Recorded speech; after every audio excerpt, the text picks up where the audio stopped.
watching. I thought we could kick off this Q&A by having a group photo together, all of us.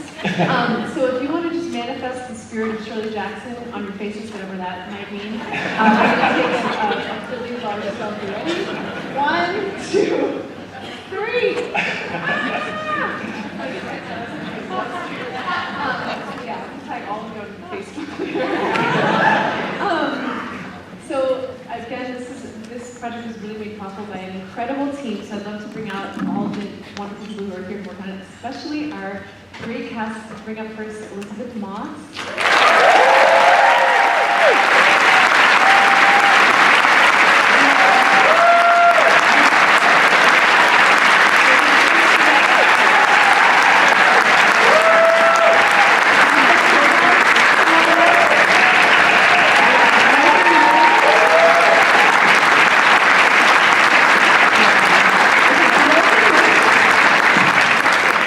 Oh, there you go. And then we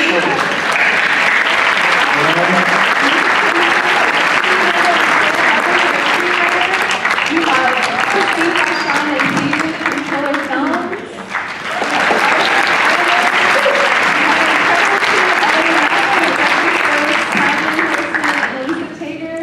And we have, our cinematographer, Sterla Brockman.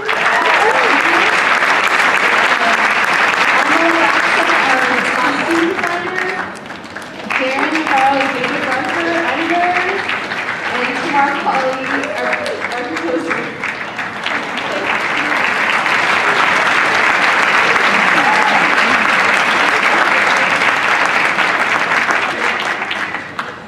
Cool. Awesome. Join us. Yeah. So before I open up the audience for questions, I'd love to hear first about screenplay. So it's Sarah. I'd love to hear about kind of discovering the novel, and what were the kind of pieces within the novel that kind of gave you the real kind of clear rubric for the script of the song? Yes. I mean, well, the idea of meeting Shirley through others' eyes was the basis of the novel, having somebody live in that place with her. In ways that it replicates us as readers of Shirley Jackson's work and as audience members. I found that just a wonderful way to start a script and start the idea of the film. Cool. If you have any questions from the audience, let's open it up.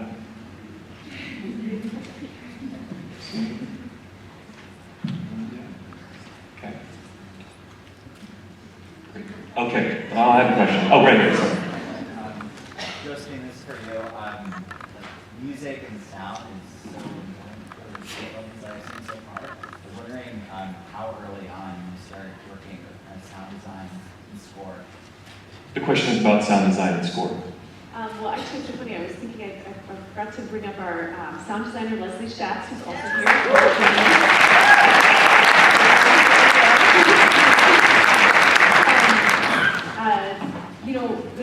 I think, especially for a film like this, where so much of it is kind of tracking what's going on in Shirley's head, I think you want to feel and want to be inside of her head, and sound is such an important part of that. I often feel like sound, for my films at least, I often feel like sound can tell the story sometimes in a way that the visuals are catching up to. Subjectivity, I think, is so often experienced through sound. So but truthfully, working with Leslie was a dream. I mean, he just brought so much creativity and so much like an explosion of ideas. In terms of how early that comes in, I don't really know. I mean, we started we started in a kind of a regular film schedule in some ways. Like our composer Tamar started at the time when composer does start just when the movie's locked, and we had some really intense conversations before that about female voices being a really important part of the soundtrack of the film. But I don't know, Tamar and Leslie, if you guys want to speak to the sound a little bit. I just want to say, when we first talked about the movie, watching the movie, Josephine said, "I want you to go to town." And when I played her the stuff I did, I said, "I'm not sure I went to the right town, but like, oh my God, you should go further. So it's very rare that a director is as courageous as Josephine and Susanna. I had a pleasure working with Mars' incredible score. I think it worked really well.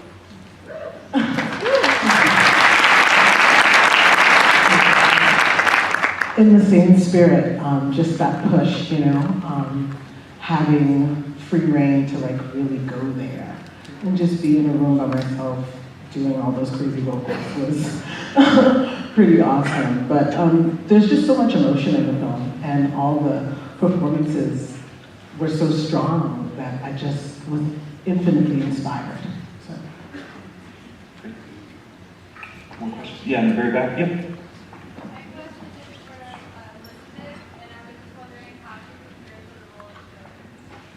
Question was for Elizabeth about preparing for the role. Yeah, it was a lot of reading, a lot of listening to her if I could, a lot of reading letters. Michael actually was extremely helpful in my preparation because he's a true professional and had all of the research and had done a lot of the work for me. So I was able to sort of steal from him, just cheat off of him. Yeah, it was just a lot of kind of reading about her. There's some great work about her, reading her work. She has a lot of herself in her work, if you know her at all. And yeah, it was a lot of exploring the relationship with Stanley as well. That was kind of really important to us, I feel, right? Yeah. Do Michael or Logan, you want to share, did you guys have what sort of research that you went into it, or even just kind of establishing the relationships with the characters and just preparation? I didn't know anything about Shirley Jackson going into this, and thought it was one thing when we started, and then the next step was realizing it was based on a fiction, the novel, and then we were taking it in a very different direction even from there. So it was like 3 times removed from the original people.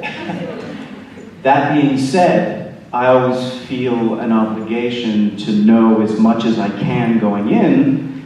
Whether or not it's going to be used is for the experience to decide. So that was a great jumping in place. I got to meet 2 people who actually knew Stanley and Shirley over phone calls and discussions about who the real people were, but really it came down to just us being together and, as Elizabeth said, finding our own way within it, our own unique version of what these people are under these circumstances.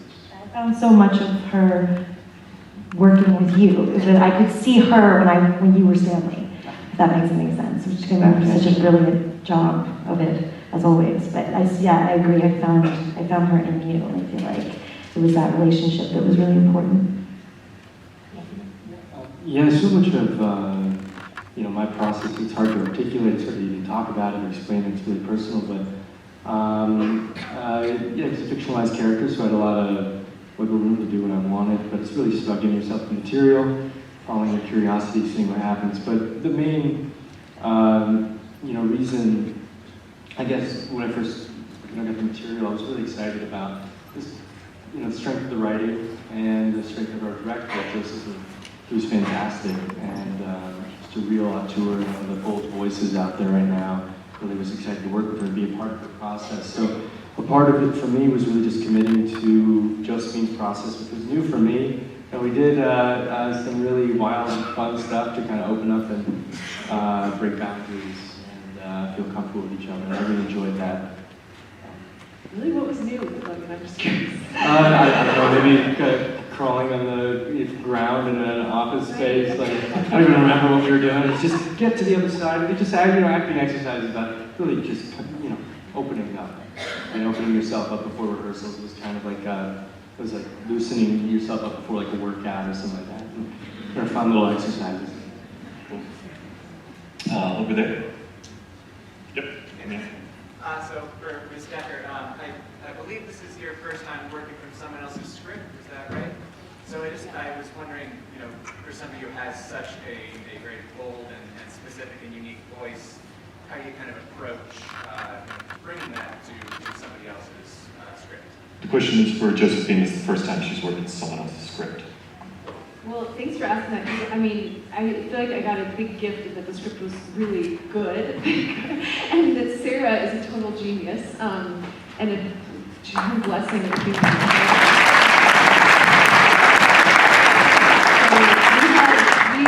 I feel like it's so fun when you have a collaborator who quickly becomes a friend. And I think when I was interviewing for the job, I think that I had interviewed for the job, I hadn't gotten it yet, and then Sarah was like, "Come over and have some soup," and I was like, "Oh, okay." I was like, "Is it, what is this gonna be about?" And she's like, and then we got there, we had soup, and I made soup. And then I remember saying at the end of that, I feel like, it went well, I think. I got the job. Anyway, but I remember at the end of that, she said, "If we can do this, I think we can do a movie." And that was really true. I think it's kind of about having a really deep friendship. And I felt the collaboration was really deep from the start. And we had so much fun like throwing around ideas, and Sarah was really open to all the ideas I brought. And we spent about a year really together transforming certain things in the script, and then deepening, I think, the work that there's so much that you'd already laid the foundation for. And then on set, I would say that the one big challenge for me as a director of something that I hadn't written, something that's new, is when I write my own scripts, which make very little sense, I can see everything in my mind before. And so I had spent a lot of time with her script trying to visualize it, but then you guys will remember this, like I feel like I really invited and asked you to participate, because it was such a dialogue-driven movie, and I had made most of movies where people barely speak. And so I really let the actors lead in a lot of ways. We had really great rehearsals. I wanted them to feel really in their bodies and true to them. And so every morning when we would get into these scenes, it was really about like letting them feel the dialogue, feel where is it right in the room to be, do they want to be close to each other, do they want to be far apart, having an exploration on its feet like that so that I could really see the thing that Sarah had seen when she wrote the scene. Although some people got mad at me because I took a little long to do those rehearsals sometimes. But that was also like glorious, because I feel like we got to spend time inside the characters before we had to like roll that camera. Did you want to speak a little more to that? I mean, I wanted to say that it part of the reason you came over for soup was because I knew that there was just had to be an alchemy between us, and we have different ways of thinking and different ways of seeing, and the hope was that was going to be the collaboration was going to be advantageous to bringing the best of both kind of ways of approach, and I think that was true on set as well, because you don't have two actors that are more different in the ways that they approach their characters, and yet when they come together in these rooms and in these scenes, it feels like they were always meant to be, And I feel that that's what, without knowing it, what we were looking for, Awesome. We have time for one more question. Go to you, Susan. I love the character development between the two women and their relationships, and also the exploration of the girl who went missing. Can you talk a little bit about that? Question is about the dynamics between the two women and the girl who went missing. Can you speak a little bit to it? No.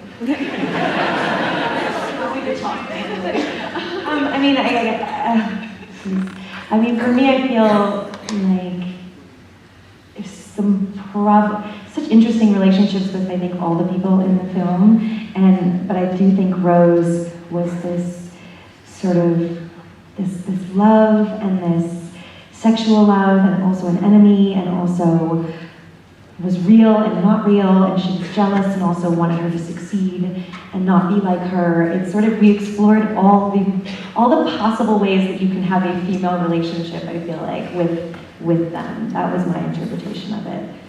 Yeah, and I think a lot of it, Sarah had written such a great complex relationship in the script. I feel like that mushroom scene really gets at their dynamic. I don't know if I can't see who asked that question. I couldn't probably get it right.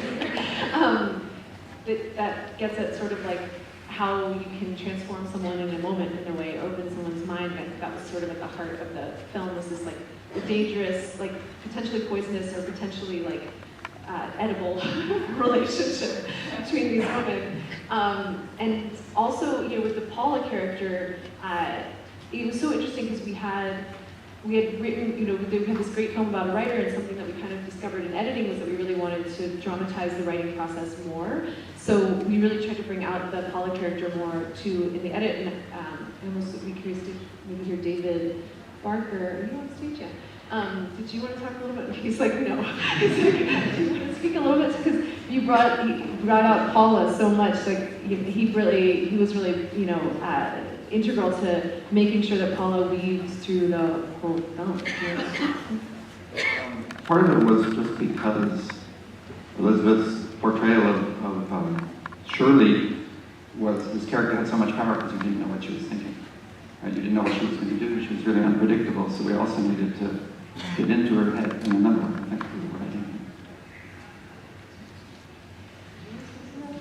No, just to say that I think it was important to see the ways in which this particular writer and Lynn's performance of that writer he draws from life and then kind of spits something out. And in the novel that she's writing, there is a bifurcated female protagonist, and so we just wanted to find a way in which the entire film could hold so many versions of women, I think.